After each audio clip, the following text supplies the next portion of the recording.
Welcome to Muckrakers, where we dig through the latest happenings around so called AI. In each episode, we highlight recent events, contextualize the most important ones, and try to separate muck from meaning. I'm your host, Jacob Hames, and joining me is my co host, Igor Kravchuk. Thanks, Jacob. In this episode, we talk about new developments around open source AI and sadly, but because everybody else does, the 2024 Nobel Prizes. Right, but before we get into that, there are a few interesting developments that happened in the past 2 weeks. One of which is honestly is absolutely hilarious. Um, there's some guy who entered a competition or something with his AI art, and then after he got a prize, other AI artists started copying that style, and he was like, "Oh, but it took me so much time," and he submitted a copyright claim, and of course the copyright office was like, "No." But I think it's absolutely hilarious. Uh, that people have like the gall to not understand the context in which they're working like that. So, like, for some context, if you don't know, uh, if you generate something with AI, you cannot have copyright on it because copyright is for humans. And some people, maybe also some people in this podcast, would claim that AI art is plagiarism and theft. Yes.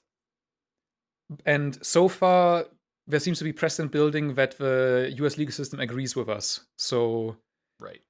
shed one tear for AI bros who didn't get the memo. In other news, uh, since O1 came out claiming to do reasoning, uh, as it happens, the community got its hands on it and finds more and more evidence that no, it doesn't.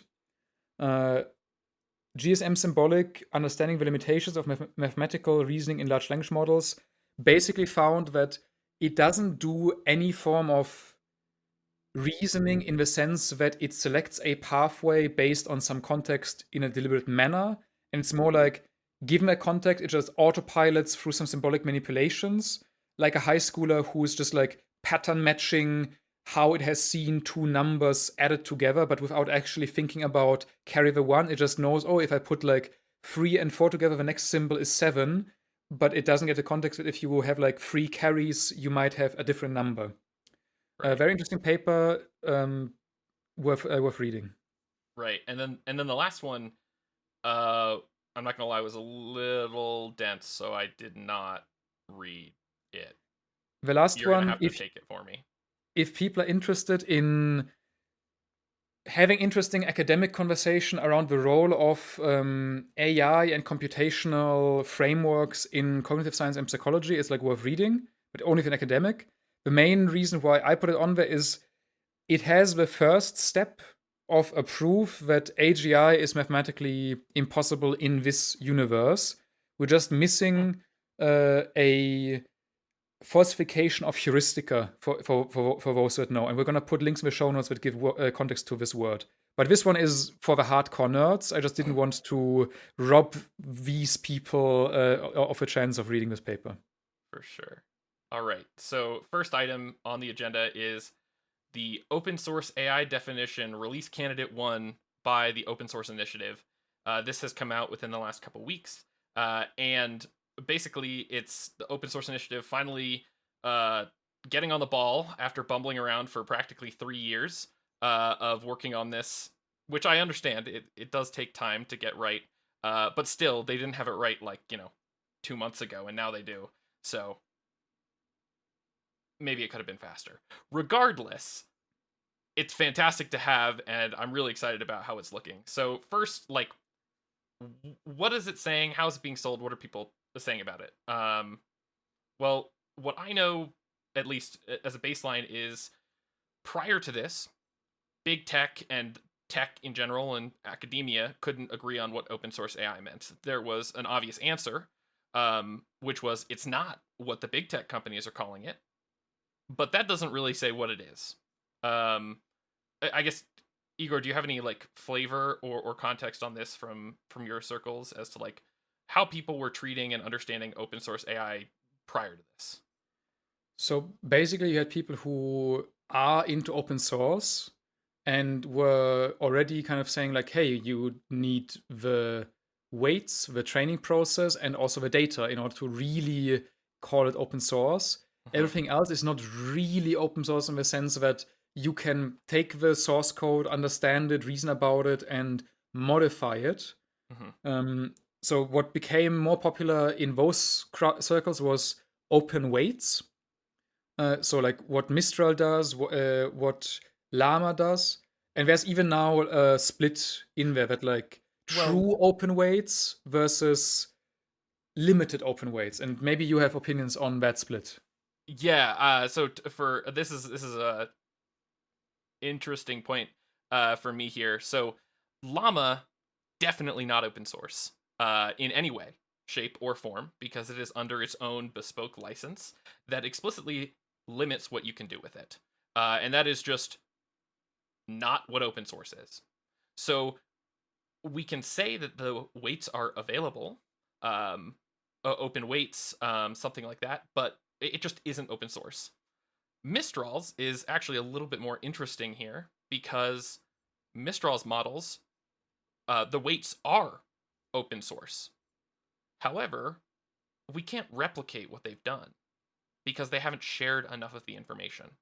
So for a different reason, we get the same outcome of we can call it open weights, I guess. There isn't really a formal definition around that. Um, but we cannot call it open source. So there are very few models that actually fit under the true open source definition, as it has now been defined by the Open Source Initiative, which is the group that maintains the definition of open source and now definition of open source AI as well.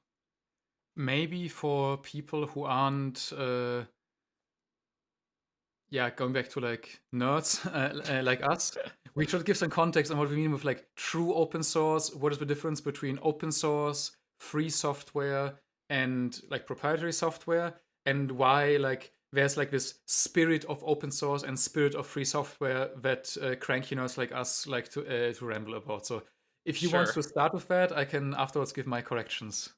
So yeah, I guess the important part to consider here is like there's a huge nerd war, right? Again, of like um, free software FSF is the organization that sort of like handles that, and open source software and the OSI.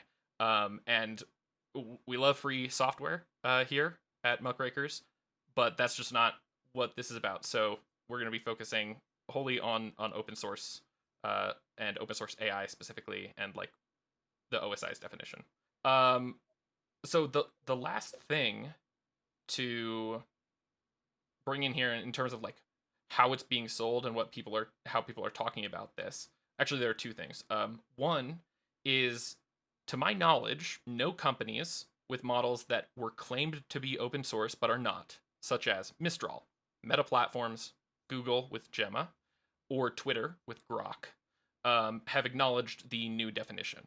So basically, this new definition has come out. There's no way they haven't seen it, and they are completely silent about it. Um, I don't think Lacoon has said anything. Do you know? I don't know. I don't think Lacuna has ever weighed in on that much. They usually call it like open models or like open freely available models, and like I'm not sure if they ever claim to be open source themselves. I Well, think so that's actually really interesting. I did a very in depth look at the release papers for Meta Platforms stuff. So the Llama models, and they have now called it open source. However, the initial ones and at the very beginning, they were very, very careful in their wording to heavily imply open source without saying it. So they would say like that the models are open or open models, and they would.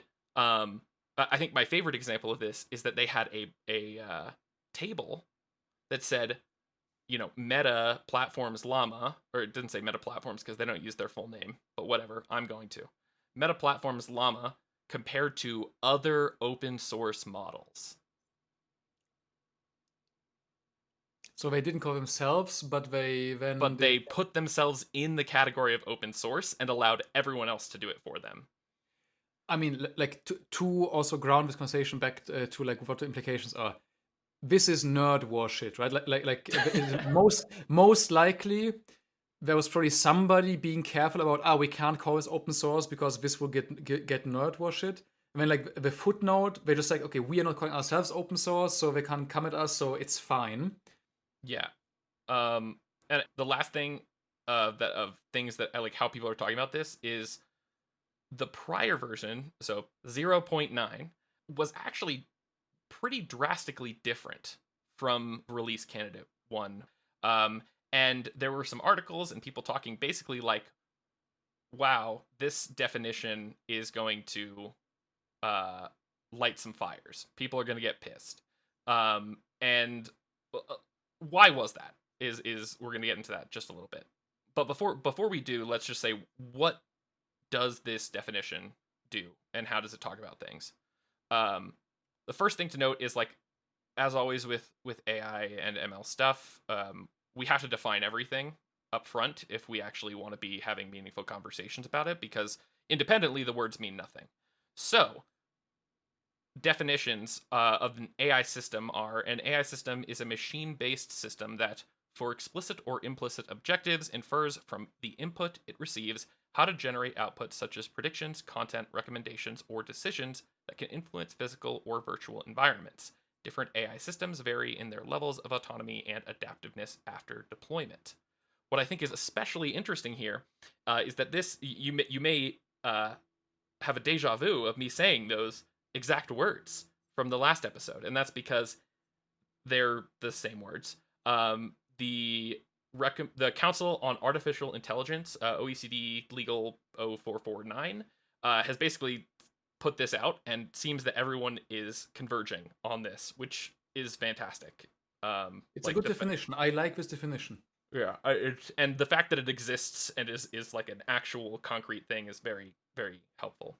Um, Also, from another OECD definition, uh, we have machine learning, which is a set of techniques that allows machines to improve their performance and usually generate models in an automated manner through exposure to training data, which can help identify patterns and regularities rather than through explicit instructions from a human.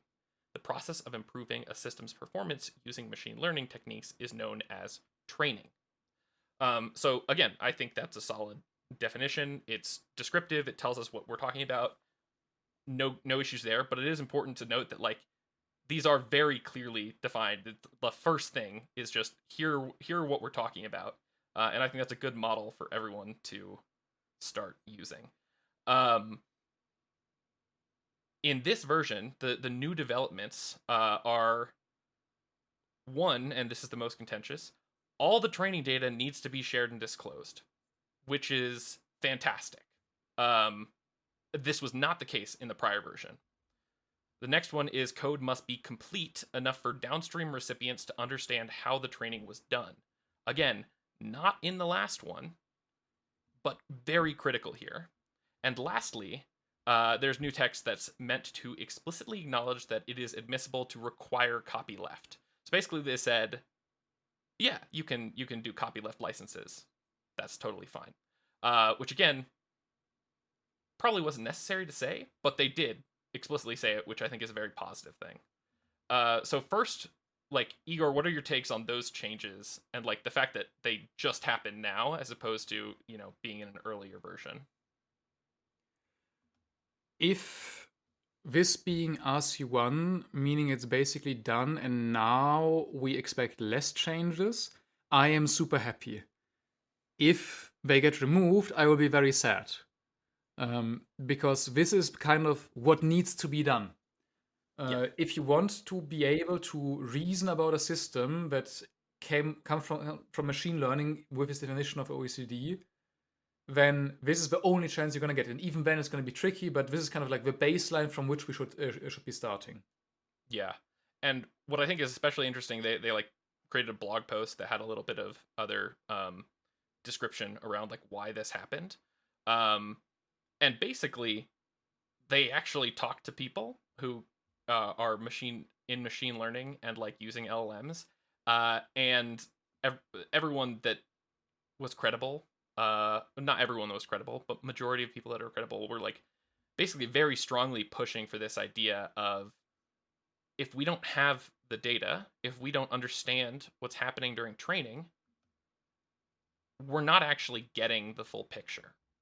Because especially right now, training is where most of the new stuff is happening. So, and this is like a key example, Mistral.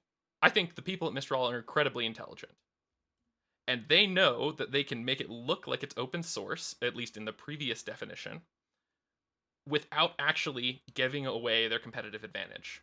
And so they did just that. This definition, the new actual open source definition for AI, does not allow that. And what I think this is sort of done from the open source initiatives perspective is require them to double down on the point of open source in the first place, despite maybe not perfectly aligned um like end goals with corporations. So I think that's a really positive thing here. But what do you think? I would push back against that because the OSI is not anti-corporate. This is one important thing to highlight. That's true. Like the anti-corporate hippies were over at the FSF, and Yeah, there's like yeah, yeah. nerd war history to like get into there. But I'm gonna make that claim. Leave Jacob alone. If you disagree, come at me.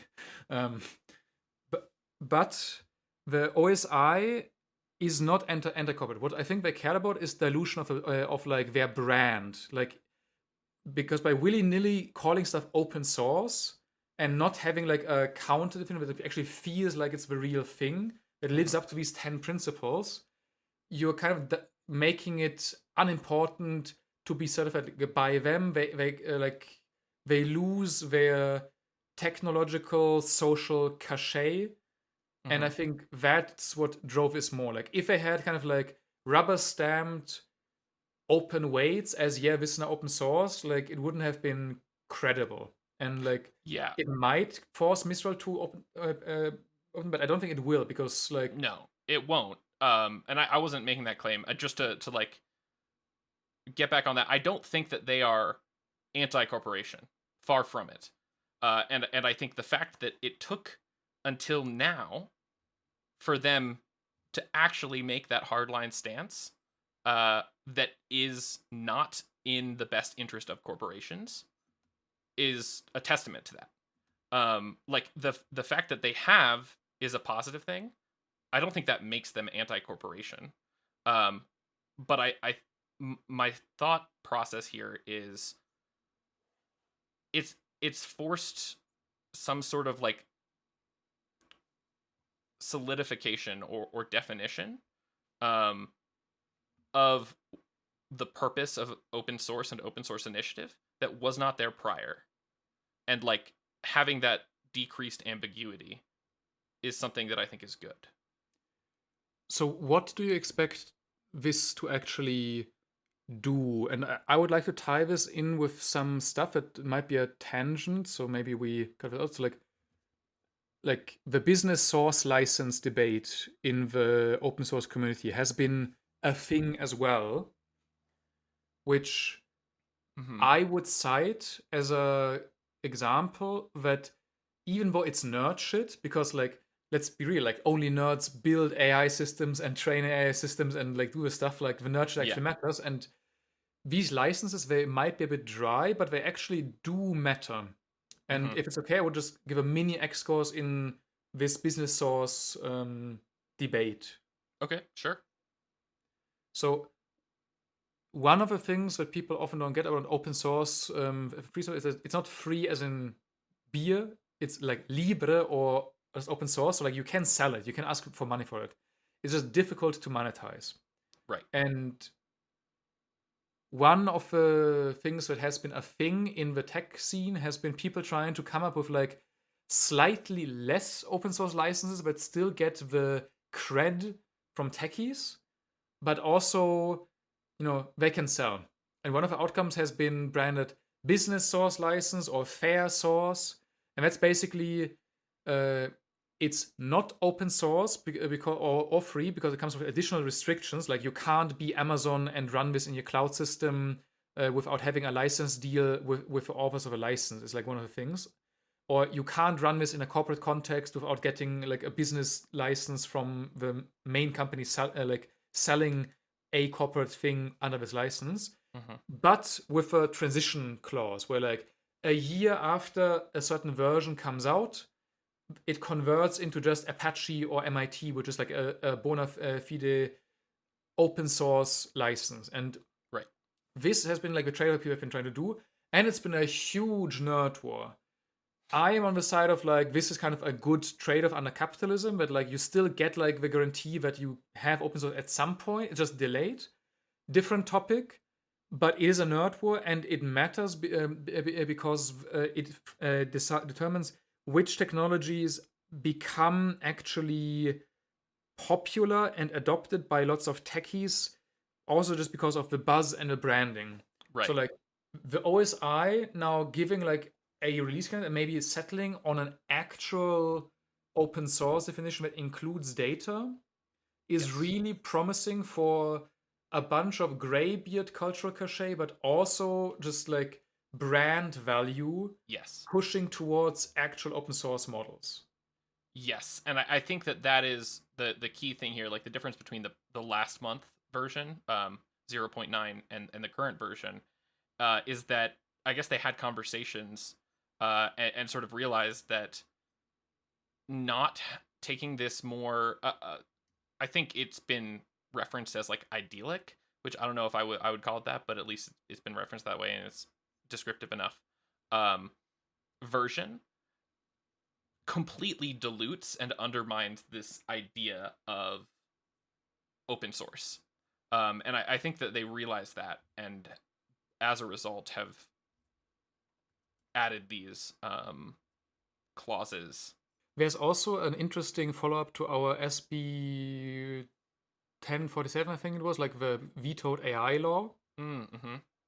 in which there was an AI law that passed and that didn't get vetoed. There were a And bunch. a bunch. I'm aware of one because like my feeds Yeah, gave I mean it to me. they were smaller. They were much smaller, but there were quite a few in California. One which is relevant to this is AB 2013, Okay. which is basically a requirement to post information about the training data that you used in a public available thing. So I don't think it requires you to make the data public, Hmm. but it addresses parts of these concerns, and it addresses one thing that is like a meme in some parts of like the community that I'm aware of, which is like everyone assumes, at least in water cooler talk, so I don't get sued, but like it is highly plausible that OpenAI, Mistral, Anthropic, everyone just got the complete dump of Sci-Hub and Zlib and all of the pirated things basically, Yeah. and it's kind of like quietly training on them. Oh yeah. I mean, 100. I think it would be dumb to assume. Well, okay, sorry, maybe not dumb. I think it would be. I personally think that it would be naive to assume that any content that is available on the internet with even a remote amount of effort that is valuable is not being trained on. It's just a question of proving it, and it has been proven a lot. Like there was this Gary Marcus article that showed there's like visual plagiarism going on, and that you can claim, oh, but it's all public and it just gets scraped in. But like um, this bill would then basically make this harder. You can Yeah. still just lie because they're already like if they're doing it, they're already lying about not doing it. Can't we But this is always, now a bill that you are concretely going against if you don't make this information public. So I Right. think that's interesting to connect to this OSI definition that like by being compliant to the OSI definition, if it gets through, you will automatically also pass like that law. Yep. Um, and a bunch of other stuff, which like if you allow me to turn this into a bit of a shill section for the open source ML concept, like if you're a company considering doing custom ML products, try to make your process such that you can, if forced to, post the data publicly without being sued to death by GDPR violations, for example. I mean, yeah, Because I think that's a fair thing to say, though. Like, I feel like that's just something you should do, anyways, right? but I'm gonna make the psychopath's case Right. for Okay. why Yeah. you should be doing the right thing, which is if you use data that hasn't been made ready for public release in your pipeline, it will leak. At some point, it will leak unless you heavily tighten down the model. It's probably fine if you're just doing a classifier and you only report like the string classification, but if you have gradient access to the model, you can get the data out. If you have LLM access to the model, you can get the data out. Right. So if you want to be on the safe side, data is a liability, not an asset. And that means this type of open source compatible data pipeline would be one of the things that is an insurance against future lawsuits if you want to get in on the game. Yeah. I see that. Before we move on to our next topic, I guess like first question is what does this mean? Any last thoughts on like what our takeaways are here? And what the muck is, because and this is actually one of the rare occasions where I think we get to look at this and say, can we find muck in I would this? say yes, because like Okay. it is genuinely questionable to me how much and how fast of an impact it will have. Like this is Mhm. a very nerd part of a nerd topic. Yeah. Like most people are fine to see MIT on the Mistral models because it means that they can keep using them even if Mistral goes bankrupt. Well, it's Apache. Apache, like yes, how could I? I just wanted to clarify for everyone. It is Apache, and it's just the way it's nothing else. So Sorry, like please continue. Clearly, I'm not invested in this debate at all. so this is what I mean with like only nerds care about this stuff, and like I think this subtle cachet is probably like the most important thing that you have. Like it will, if a community if a community picks up on this and actually demands, like the actually you can't call it open source and actually like wants this thing, then it's going to actually like shift the thing. But otherwise, it's very questionable to be around this. And then the other mark that is not in this event itself, but like in the stuff before, is all of the open source washing and Well, yeah. like clouding of the waters on what and what doesn't count, and also the messaging of, oh, you can't make it too open because then like Russia and bad actors will replicate the AI, and because AI is totally strong and reliably working and not barely functional even at the best of days, that's a bad thing. Well, but I think the nice part about this at least is that that wasn't really discussed here, right? Like I've it's definitely in the context, but it's just much less what this is about. I actually haven't seen this discussed at all in the kind of like AI safety, AI like community. This is really like a thing that software people care much more about than AI people. Because academics are just used to sharing everything and there's not even licenses on them. It's just like, yeah, it's free. Here. Yeah. And Yeah. then like uh nowadays people care about like, can I run the model? But that's about it. So like the AI people, I don't think care that much. I think it's more the surroundings that actually took note of this, and I don't know if by conscious effort or by just not caring. I didn't see the AI safety crowd even like pick this up. I'm not sure if you have other observations there. No, I was the one that picked it up.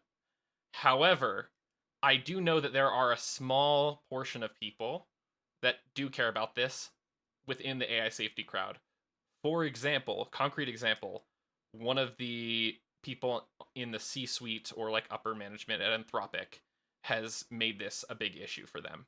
and like every time open source is mentioned, they say actually this is an open source. This and like so there are a very small number of people who within the AI safety community that do care about this and understand the implications. I would say in large part they come from other domains. And would you say that like my vibe has always been that like people who take the actual AI risk, the AGI risk, like the risk from the AI, not the risk from Sam Altman doing shit or like us burning down the planet to make shitty movies with Sora, like the actual AI riskers, I generally see them being anti open source ML, open source everything. Yes, I think that's true, although I think that's substantially shifting. Interesting. So I think that's maybe an interesting context and takeaway. Like, why do you think it is shifting? Like, and what do you hang that off on? Because people have finally realized that the incentives are too strong, and no one can withstand that without um, oversight. So monetizing it, um, or even not monetizing it and like giving a government access to it is necessarily going to result in the kind of misuse cases that we are worried about. Um, and like making it more open is somewhat better, at least in some domains. I'm not saying that that is like accepted by everyone or that everyone agrees with that, but I do think that people are starting to think like, oh yeah, Sam Altman is not going to, make this work. And like, I think that, uh, I think that that and like the OpenAI going for profit and all that stuff is definitely moving the needle. I saw people moving towards Davidat has this idea of like the CERN or the ISS for AI that also does the alignment in it, and I know I think Joshua Benjo is also calling for like this type of Yeah. setup where it's like Yes. it's CERN open but not open open.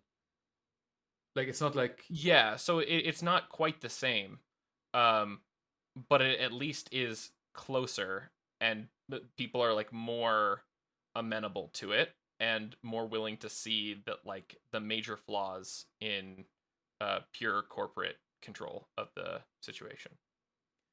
okay. So then going back to the muck question, basically this is one of the things that has chance to wash away some of the muck that has been thrown around uh, trying to steal the valor of the term. Mm-hmm. And now it's kind of up to people like the C-suite guy at Anthropic and people in what audience we have to actually be the annoying nerd and kind of like rain on the parade of people calling it like that. I have had like small instances of that where like I saw a model being published in like my field and they clearly copied like, which was right, an Apache licensed model and then tweaked it, but they removed all of attributions. And you have Mm, to give attribution if you use Apache licensed code. Even yep. if you afterwards relicense it, you need to retain the attribution. Otherwise, you don't have the initial right to use it. Yeah. And I think there's like some small scale like clicktivism that goes beyond liking a tweet. Like if you enjoy being an annoying pattern on the internet that actually does a force for good, then be the person who says actually it's not really open source. It needs to follow these criteria. This is just them trying to sell something. That's maybe like a call to action we can leave the audience with as we close this section. And now on to the next thing, which is AI takes 2 Nobel Prizes. Um, and we like to start these with why should you care? Uh, and this one's a little bit murky. So, I'm more hardline than you, so I like or like at least like in this section, I think I have a much stronger opinion, and yeah, I don't think people should care about Nobel prizes like period, but especially not about these ones. these ones in particular, just for context for everyone, um, in physics, so the Nobel Prize for Physics was uh, half a share. That they actually do it in shares, which is hilarious. So half a share was given to John Hopfield, and another half a share was given to Geoffrey Hinton, for foundational discoveries and inventions that enable machine learning with artificial neural networks. That was like the TLDR description, and we'll go into that a little bit more later. And then the other one is the Nobel Prize in Chemistry, and a half share was given to David Baker, with a quarter share given to Demis Hassabis and John Jumper each. So David Baker got it for computational protein design, and Hassabis and Jumper got it for protein structure prediction. Um, so that's the short version of what these are. And we'll go into more detail, and I'll also link a bunch of other information about these because I mean, independently, science is interesting, and so yeah, And I want to say, like, I have no beef with the individuals for the most part, especially David Baker and like John Hopfield and Finton seem to be like solid dudes, scientists, like good for them. Like I'm not giving them like the evil eye for a thing, but there is this thing even before we go into like some more structural things. After we talk about the ML thing, there's like problems with the Nobels. The Nobel Prize, if you make the argument of it promotes science, it's just really not promoting science. Like it's not up to date with the way science is done. We're right, gonna link like a Times article that talks about this, but this is a debate that is ongoing because science is collaborative. This idea of a lone genius that does a discovery doesn't really exist anymore. At best, you can give like Hopfield, Hinton, and Baker credit for being like champions of specific ideas. And usually people frame it as like, I accept this on behalf of my lab, and then people give credit to all of their friends. But it's still Hinton who went on record and says, "Oh, now people will believe me more when I spread like my ideas around certain things."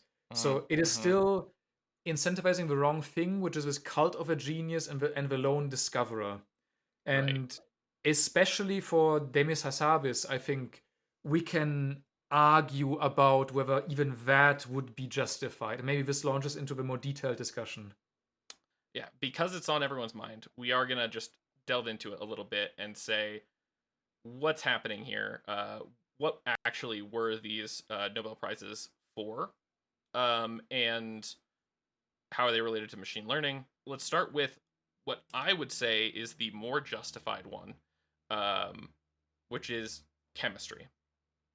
And in chemistry, we have David Baker, who got half the share, and he basically created Rosetta, which is optimization that allows for de novo creation of proteins. So that means novel proteins that we haven't seen something very similar to before. And that was back in 2003, I believe that he released that. So it's been out for a while, but it's been very useful, right? So like that's the half of the prize. The second half was given to basically DeepMind, with a proxy of Demis Hassabis and John Jumper, and they created AlphaFold 2 is the one that like is actually being used. AlphaFold was also relevant, but like they have AlphaFold 2 now, so it's better. So that's the one that they talk about. And then after that was released, Baker was like, "Hey, this is a really good tool. I'm going to put it into the Rosetta platform." And what this allows us to do as humans, is to understand what, like how to build proteins. Um, and so we can create proteins that have specific structures, um, and we can understand what those structures look like based solely on the ordering of amino acids. Um, and that is powerful because we can do lots of things with the proteins that are created. I want to slightly correct you there. And like, I honestly, this podcast is a person project thing. None of my employers' opinions are like involved in this, or neither do I speak for my employer. But I'm actually employed at a protein engineering startup, Okay. and we don't have more understanding of folding because of AlphaFold and stuff. We can just predict it. And when we say like we can build and design proteins, that's true. But it's much more of an optimization process that is like targeted sampling, which just to like make the point that this is actually like you can argue this is like fulfilling the noble criteria of like it gives a benefit to humanity Hmm. because it has moved the attempts of making a specific sequence. If you like want to make a new protein that binds to a specific site on a different protein or a specific molecule that you want to neutralize, Hmm. you used to need like hundreds and thousands of attempts before you get something that sticks, Hmm. which means design time, wet lab time, and Rosetta Fold and AlphaFold based pipelines. They cut that down to like dozens to 100 and make it a lot faster. So Gotcha. Okay. the actual impact here is valid. It's not yet something that you can really like see in treatment and stuff like this, But but that's it's a because there's like a 30-year wait time on that sort of stuff, right? you need to do clinical trials and other stuff, but it is already being adopted by every single like pharma and drug discovery company just Right. because it speeds up existing processes a lot. Yeah. So So Baker in particular is well earned. Is what okay. I say. I have problems with the DeepMind side, but Baker in particular is well earned. Okay. Um I mean, since you brought it up, um what are your problems with the DeepMind side? So Baker actually advanced understanding. Like you can understand Rosetta, and Rosetta is like a toolbox that we know and reason about. Hmm. And he's continually advancing understanding. Yeah. DeepMind took understanding and did lots of engineering and may pushed the um, state of like machine learning further, Hmm. but they made a heuristical tool that you can then extract understanding from, but that's not like the contribution. And for me, the purpose, even if you buy the thing of the single genius or like a thing, is um, to recognize scientific advances that then lead to downstream tools, not tools that then lead to scientific advances. Because then you need to like we will get back into this with the Hinton thing, but like where do you do the cut? Like, do you give a prize in chemistry to the dude writing the um, differential equation solver? Like it's difficult. And the other thing is the corporate capture, which I think you have more of an alignment with me on this. Yeah, I mean, because of how everything's been set up, the groups that can do the research that's having this level of impact have a massive amount of capital, um, and so really it's more of like a PR thing. Um, at least that's how I see it. Like the fact that Google DeepMind got it, I'm sure Google was very excited about that. Um, but to me, it feels like if we're giving and like you said earlier, in the best case we can say that the Nobel Prizes are being accepted on behalf of a lab. But if that's the case, then this Nobel Prize is being accepted on behalf of DeepMind. And at that point, like, what? I mean, we're just giving Nobel Prizes to companies, which is like sort of anti-academic. I mean, this has a track record as well, just to like play like Bell Labs and IBM has been getting Nobel Prizes, and that in and of itself would not be the problem. Okay. But it's also like the combination of this is a company, they made a model, they made like a product, and they didn't really advance the state of knowledge and understanding through that. They just build the tool by aggregating a lot of information. Like that particular combination, I think makes this different. And in the case of the Bell Labs and IBM and so on prizes, it was still like actual like the people doing the research, leading the team who got the prize, at least like directly involved. Like even if it was like Demis Hassabis team at DeepMind, like I don't know how their hierarchy looks like, but I would be heavily surprised if he was actually involved in any of the science. Yeah, and then like thinking about how people are talking about this, I mean, everyone's weighing in on like Twitter and whatever of like, is this actually warranted? And in large part, I think this is happening much less with regard to the chemistry one, um, which is probably warranted. However, uh, let's get to the other one, which is the physics one, and like what's happening there. So to just give context here, like why did Hopfield and Hinton get it? Hopfield basically understood more about like how neural networks work, and published some papers on like a concrete use case, and like showed that this network could store patterns and like use them later. Um, and then that was built on later and separately by Hinton.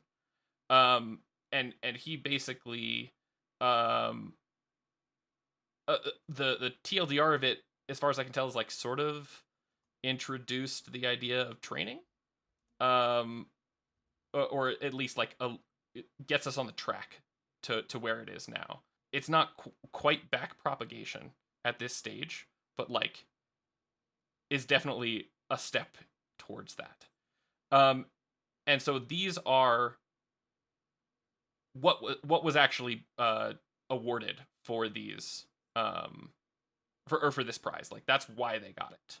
So, but like before we, I guess, what are your thoughts on like the actual contribution here? Because comparatively to something like David Baker's, like this is very abstract, um, at least to me.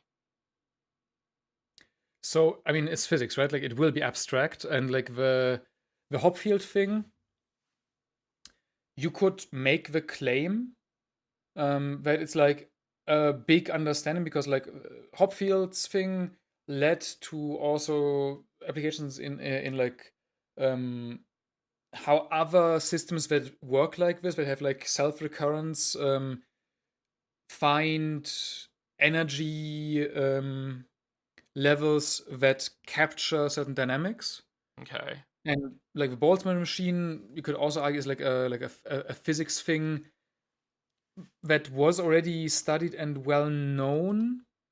Uh, that is like it is active field of study. If, people who know can connect to like the Ising model, stuff like this. Like this is theoretical stuff, but it's like worth studying. And if you want to connect it to a real world application, you can. I think the biggest criticism is kind of that like this feels extremely forced as a physics prize to give kudos to Hinton in particular.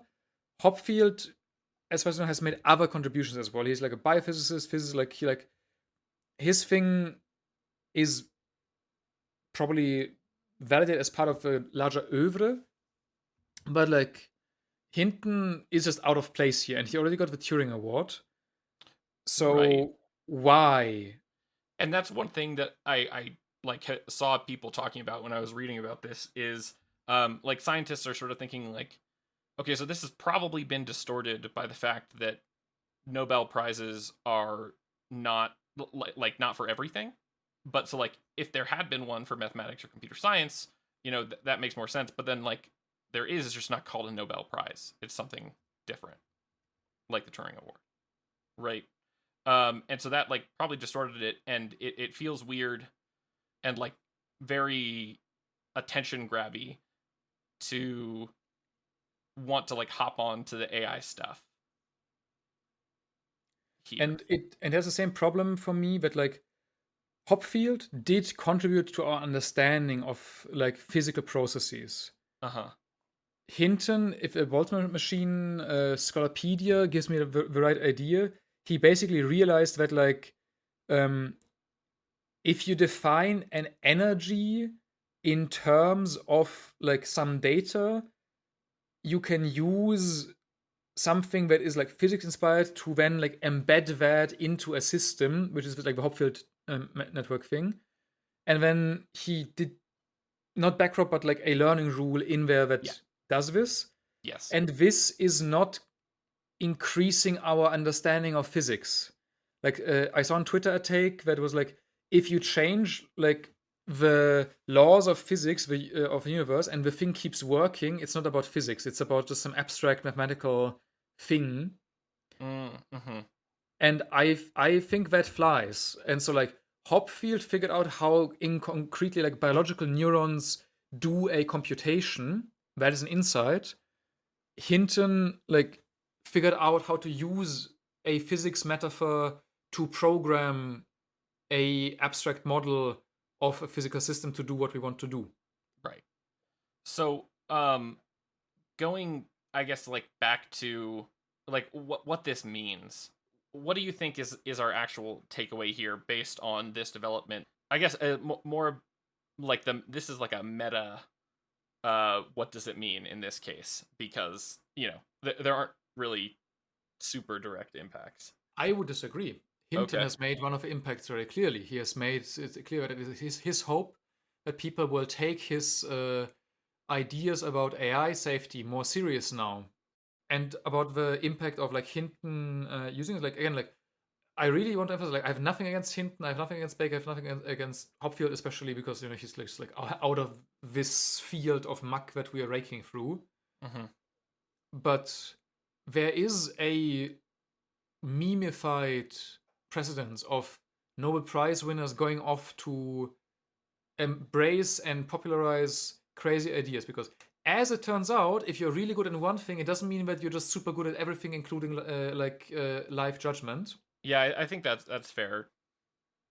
The other thing that's like more meta that at least I thought of is like this is probably an indication as to where Nobel prizes are headed in the sense that like there's some corporate capture happening and like it's more about the hot topic, so to speak, than it is about science. Um, but the muck in all of this, at least the biggest muck as far as we're concerned, um, is the Nobel Prize itself, right? And so let's Yes. go into why that's muck, because that might not seem like the most intuitive claim at first glance. So the first thing I already said, like Nobel Prize does not accurately like model how science works. Right. That's one thing. There's debate around this. Some people say, oh, but it's important to recognize the true discoverers. But this goes into like your models of how um, talent and like aptitude works.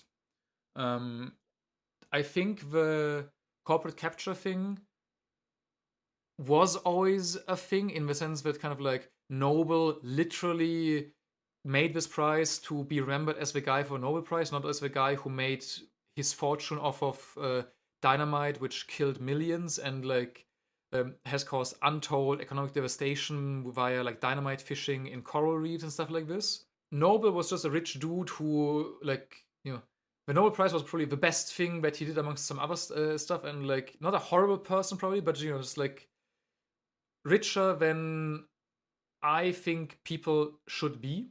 And Sure. the prize reflects the attitude of the time of the single genius male, probably changing the world through genius and insight. And Right. science doesn't work like this. Sorry, you want to say something? Well, yeah, I was just gonna add on to that. Like, I mean, yes, science doesn't work like that, but also, what we know about the people that are getting them now too. There was a study. Basically, I mean, when you look at it, the people who are getting the Nobel prizes are within the top, or their parents or fathers are within the top 5% of like income earners, and often they are also very high, in that same metric. So Um, the exact numbers are nowadays we have gotten more progressive. It used to be 95%, now it's 89%. okay. So like the fathers in the top 89% of the percentile distribution for income, top 90 for education, and then the people who actually win it are often the top 5%.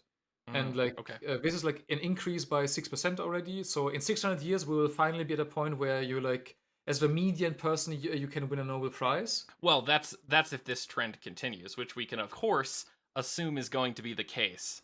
Uh, because we have 100 years of data and have taken 2 of those points, and now we can just extrapolate linearly. I mean, that's what I've been told scaling laws work. Of course, like I want to beat down the bad take, so I will represent it. You can, of course, also argue that this is only because rich people are inherently better and smarter, and there's a genetic factor that causes them to have better and smarter children, and so it's actually totally normal that like dynasties of scientists are a thing. It has nothing to do with chances in life given preferentially to those well connected and being given access to things early in life, making a huge difference, which is exactly the take that was shared when I found this research. Malcolm Gladwell has a wonderful book called Outliers that's kind of debunks this or gives some evidence that debunks this across with a lot of other data for which we name drop the mismeasure of man, for example, intelligence, genes, and success. Scientists responsible for bell curve.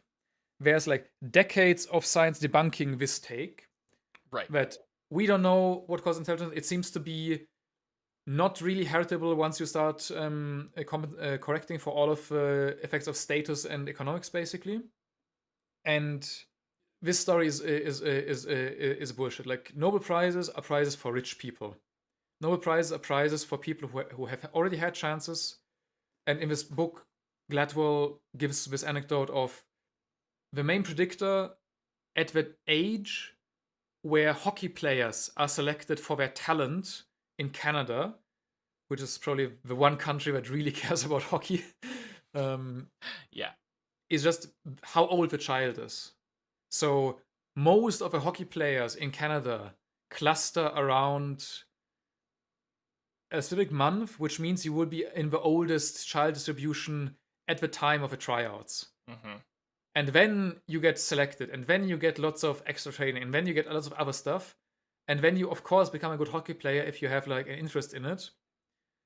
And not everyone who is an elite hockey player has the selection bias. And likewise, in the paper, they note that some people just grind setted their way out of nothing, whereas like Vietnamese refugee children who somehow trekked from rural Ohio to university and then made it onto like the Nobel Prize list. But these people are the exception. And then like the actual systematic effect of a Nobel Prize is this giving people who already made the millions. Like Hinton got acqui-hired by Google for I think over 20 million for the company that they had founded for his purposes.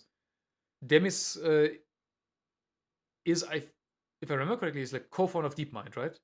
Yeah, I think so. I think it was at least on like the starting team. So I mean, good for him, but like he does not need further recognition from like monetary incentives. And statistically speaking, he probably also was from a privileged background, maybe immigrant background. I don't know, but statistically speaking, this is just another brick in this recognition of people who already have a lot of privilege and now get more privilege heaped upon them because of this aforementioned privilege. Yeah. So I guess like the takeaway then on like this all being muck is independently the advances are fine. The people are not bad people necessarily. Like we're not making any claims about that. But the idea of this lone genius that makes the development is outdated and not backed by all the information that we have. And so we probably shouldn't be putting as much weight onto these sorts of things. In the paper that we back some of his claims of, the author notes that like we are missing like hundreds of potential Nobel laureates just due to socioeconomic situations. And if we want to actually incentivize science, the Nobel Prize Committee should pick high schools in rural parts of the US inversely weighted by the average income distribution there and send their Nobel laureates or their PhD students there to like give them like advanced AP classes and inspire them with like a love for learning, because these kids do not get that normally. Right. Even though there's like heroic teachers doing their best, but they're severely underfunded. And probably because the laureates usually are nice people, they will donate the money to some cause that might do something like this. But we should just like do that more instead of this type of circus. Yeah. And that is all the muck that we can stand for this week. Um, if you like this episode and you like the kind of content that we're making, please share it around so that we can get out to more people. We have really enjoyed making it, and we are excited to keep making it. So please share and subscribe and all that good stuff. Um, any last words, Igor? I need to think of some now that you've asked.